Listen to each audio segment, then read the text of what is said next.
Bueno, hay muchos aspectos interesantes desde que las neurociencias, sobre todo con el uso de la tecnología, empiezan a mostrar con imágenes en vivo cómo funciona el cerebro.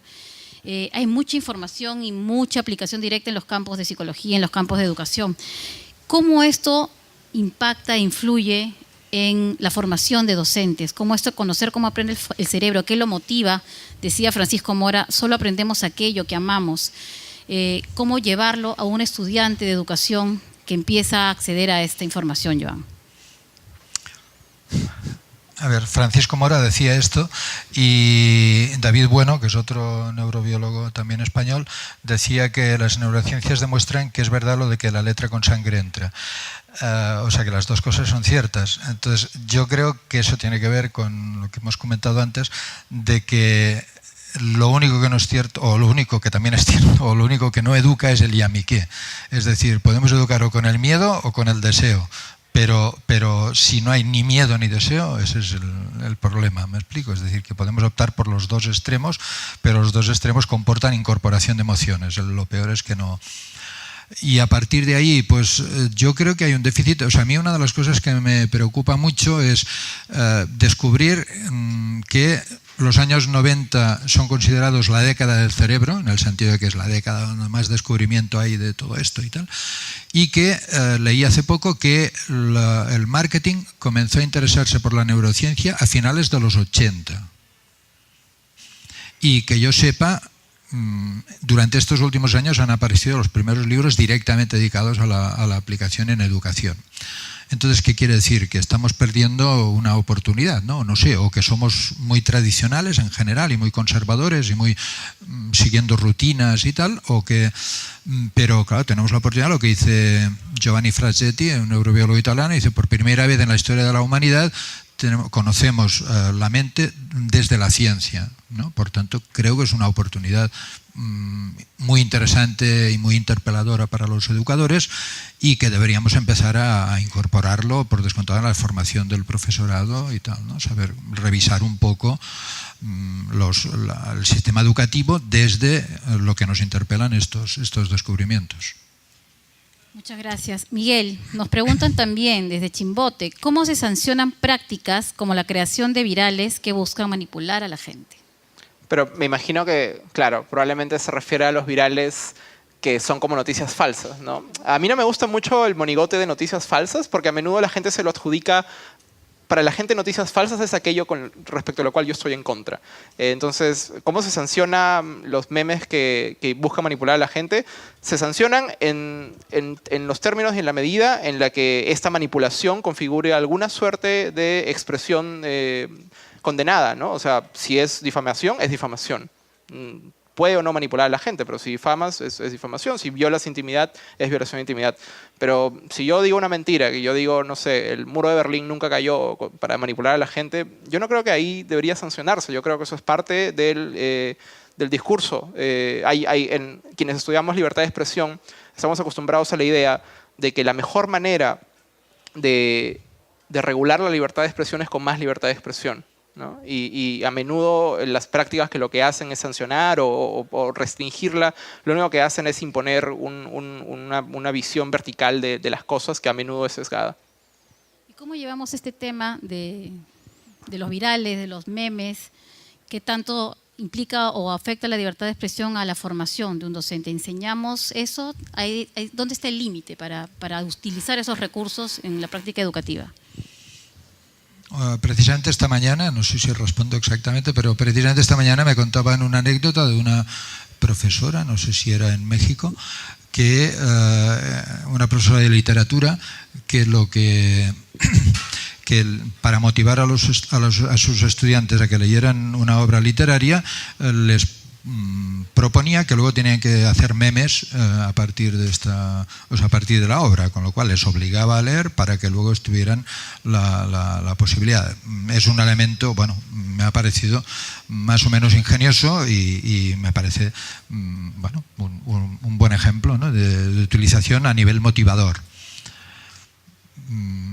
evidentemente también se pueden utilizar, ¿no?, en lo que decía Miguel, como elemento de provocación de discusión desde el punto de vista de esto, ¿no? Es decir, desde qué punto son creativos, son destructivos, son punibles, son al revés, ¿no?, creativos en todos los sentidos, también en el ético, ¿no? No solo en el estético y en el ético.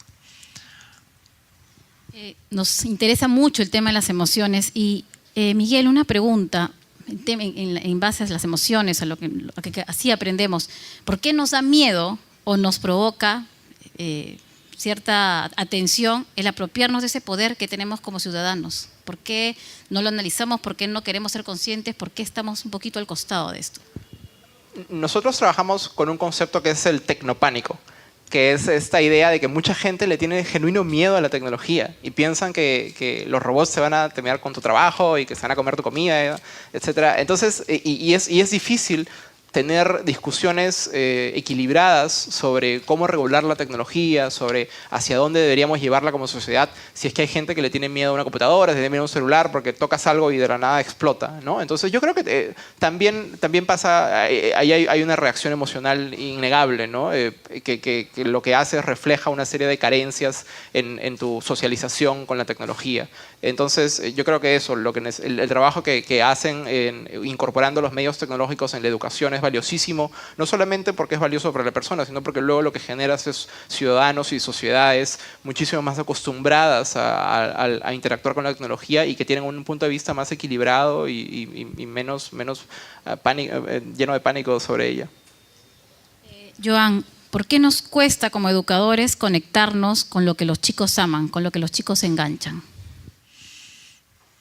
Sí, es verdad que hablando de estos temas hay una reacción muy típica, o me ha ocurrido con bastante frecuencia, ¿no?, que la reacción es decir, es verdad, el educador tiene que estar apasionado y el alumno se tiene que dar cuenta de que el educador o la educadora están apasionados. Y yo, como siempre, pienso sí, pero no. O sea, a veces el que esté muy apasionado puede ser incluso contraproducente, ¿no? No sé, hay una anécdota personal, si me permitís. Yo tengo 3 hijos, todavía en edad escolar, y vivo en la costa. Y un día íbamos desde el pueblo vecino hasta nuestro pueblo y el mar estaba muy alto, muy movido y todo esto. Y mi hijo, el mediano, soltó de repente, ¡ostras, mira aquel mar, pero qué impresionante, pero qué olas y tal! Y yo estaba conduciendo y oí detrás la hija me dice, ¡qué motivado!, en un tono despectivo, ¿no? Entonces me quedé muy cortado porque, claro, motivación para mí es fundamental, ¿no? Pues estoy predicando esto, ¿no?, precisamente, y todo esto, y lo está diciendo con un tono despectivo. Pero me di cuenta precisamente de eso, ¿no?, de decir algo que a mí no me afecta, ¿cómo puede ser que le entusiasme tanto, ¿no? Y pienso que tiene que ver con esto, ¿no?, que si el profe está muy motivado, en ese sentido negativo, de decir, pero ¿cómo puede ser que esto le apasione tanto y tal? Puede ser incluso peor, ¿no? Entonces, el secreto para mí realmente está en la capacidad de detectar qué es lo que mueve a los estudiantes, ¿no? Bueno, hay para mí, ¿no?, 2 secretos. Uno es detectar qué mueve a los estudiantes y la segunda es la habilidad de gestionar esos intereses de manera que desemboquen hacia, es un poco la metáfora del navegante, ¿no? Tienes que descubrir qué vientos hay, no quejarte si los que hay no te gustan, porque bueno, tu objetivo es descubrirlos y entonces gestionarlos de tal manera, ¿no?, de manera ingeniosa, de manera tal, para que conduzcan al puerto del aprendizaje, ¿no? Justo un poco en línea de esto, te preguntaban en la mañana sobre los realities, sobre los shows de espectáculo. ¿Cómo educamos con eso? ¿Cómo enganchamos? ¿Cómo los gestionamos para usarlos con los vientos a favor? A ver, sí, es un tema complejo porque yo no conozco los realities que hay en España, ¿no? No conozco los realities que hay acá y por tanto no puedo opinar específicamente sobre estos. Pero para mí el criterio sería el mismo, ¿no? O sea, yo no creo que de la tele, el criterio general sea de la tele, busquemos cuáles son los programas más educativos y utilicémoslos, porque a veces el programa educativo es el que menos, ya sé que es simplificar excesivamente, ¿no? Bueno, educar es educher, es sacar de dentro, etimológicamente, ¿no? Entonces solo pueden sacar de dentro el que consigue entrar. Entonces, en ese sentido, a veces educa más la televisión no educativa que la educativa, porque la educa, aunque sea en el peor sentido, ¿no? o en el sentido de deseduca, pero como mínimo entra y saca algo de dentro, ¿no? En cambio, los educadores no conseguimos. Entonces, a veces incorporando programas que son muy educativos pero que no motivan para nada, no conseguimos efectos educativos. En cambio, si lo que realmente les motiva es un reality, incluso aunque no sea un reality positivo, creo que lo que importa que sea positivo es el proceso de aprendizaje, no el reality que utilizamos, ¿no? Entonces lo incorporamos, generamos debate, generamos reflexión, generamos actitudes y todo eso. Entonces a mí me parece que eso es mucho más educativo que el uso de determinados programas oficialmente educativos. Muchas gracias. Miguel, ¿cómo los peruanos, o qué has visto tú en la ONG con la que trabajas o en las charlas que das, por qué nos cuesta compartir? Ese derecho a compartir, ¿cómo lo tomamos? ¿Por qué es difícil? Yo creo porque la gente está...